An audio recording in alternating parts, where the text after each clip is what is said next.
La situation du journalisme, elle est aujourd'hui extrêmement périlleuse. Le journalisme est fragilisé.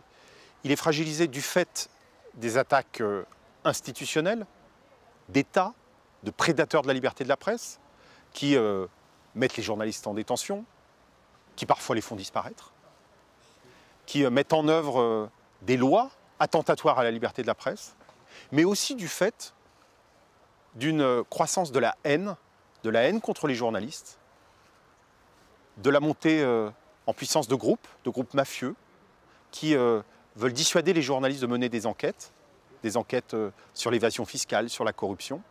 Et le journalisme est aussi fragilisé dans de nombreux pays, du fait qu'aujourd'hui, il est en concurrence directe avec d'autres contenus, des contenus de propagande, des contenus publicitaires, de l'information sponsorisée par l'intérêt, de la rumeur, et que le journalisme est menacé de s'enfoncer dans des formes de sable mouvant.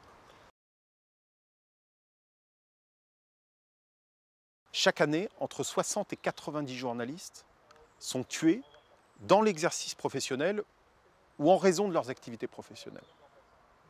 C'est un chiffre qui évidemment porte sur des tragédies humaines, mais quand un journaliste est tué, c'est d'autres journalistes qui sont intimidés. C'est aussi d'autres faits qui sont commis, des voitures qui explosent, des passages à tabac, des violences extrêmement dures contre les journalistes, et qui peuvent mener à l'autocensure, qui peuvent mener à l'exil des journalistes dans de nombreux pays, et à la fin, c'est le droit des populations à l'information qui est atteint. C'est ce qui fait la gravité de ces assassinats.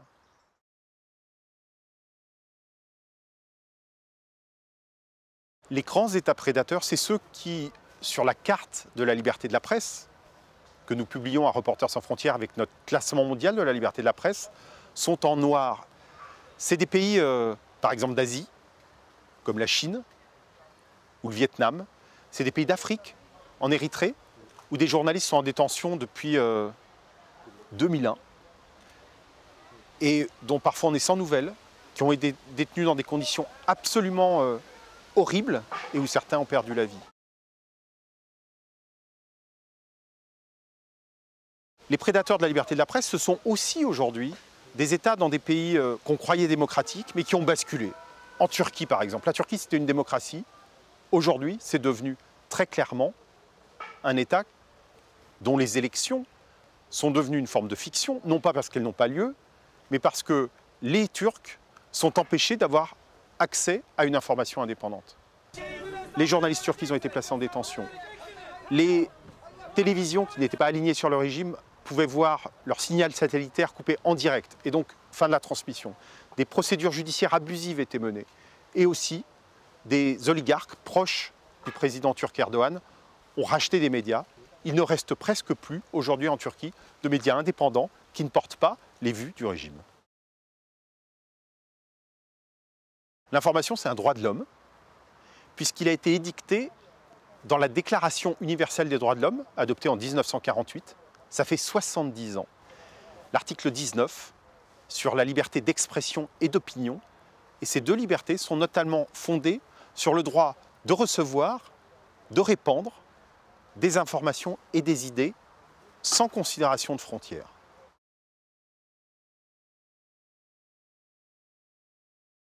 Reporters sans frontières est une organisation qui est dotée d'un statut consultatif à l'Organisation des Nations Unies, l'ONU, à l'UNESCO, à l'Organisation de la francophonie, à la Commission africaine des droits de l'homme, qui nous permet d'intervenir et de demander aujourd'hui que le droit international qui a été posé sur la sécurité du journalisme, et il y a de nombreuses résolutions de différents organes de l'ONU, du Conseil de sécurité, de l'Assemblée générale, du Conseil des droits de l'homme de l'ONU, mais que ce droit international enfin soit appliqué. Malheureusement, ceux qui perpètrent des crimes contre les journalistes bénéficient d'une impunité stupéfiante. Plus de 90% des crimes commis contre les journalistes ne font pas l'objet de condamnation. C'est comme un encouragement pour ceux qui commettent ces crimes et qui sont nombreux, puisque, contrairement à ce qu'on imagine parfois, les journalistes ne sont pas victimes d'un métier dangereux. C'est dangereux, ils sont là au mauvais moment. Ils sont de plus en plus sciemment visés.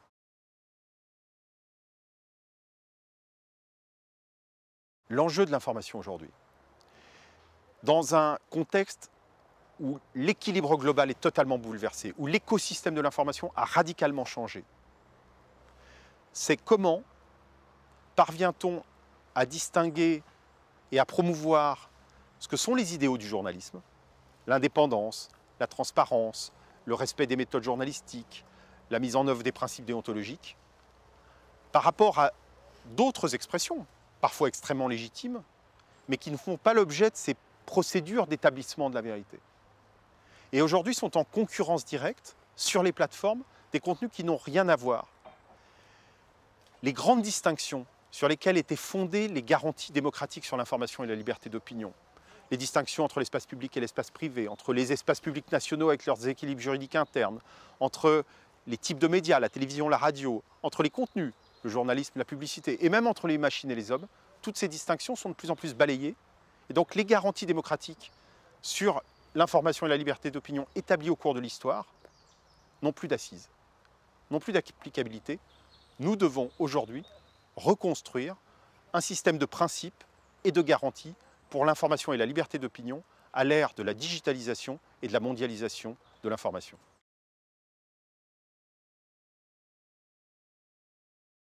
La protection des journalistes, c'est toute une série de mesures qui vont du renforcement et de l'application du droit international, le fait qu'au niveau national, il faut des appareils judiciaires et policiers qui font les enquêtes, qui identifient les auteurs pour dissuader d'autres de commettre ce genre d'actes.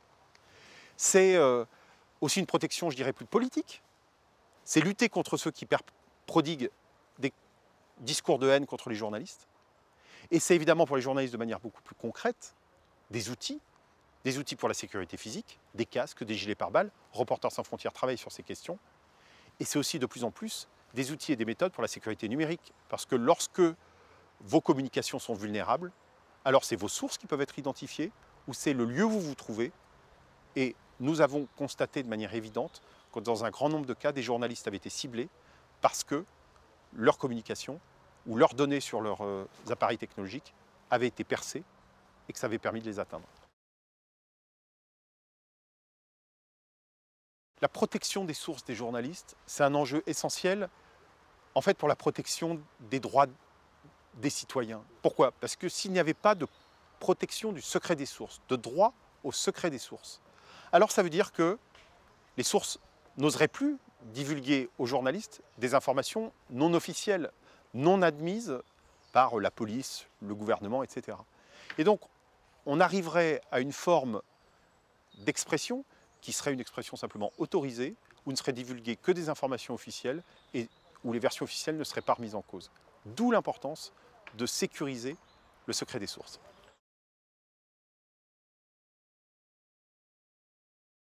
Les nouvelles technologies ont permis un formidable essor de la liberté d'expression. Tout le monde peut s'exprimer. Mais l'idée selon laquelle tout le monde serait journaliste est une aberration. Tout le monde évidemment peut compulser, se renseigner, mais ça suppose du temps, des méthodes, des moyens, un accès aux lieux pour enquêter, pour aller établir, grâce à des procédures, la vérité. Et est-ce que quand on a mal aux dents, on va chez un dentiste citoyen?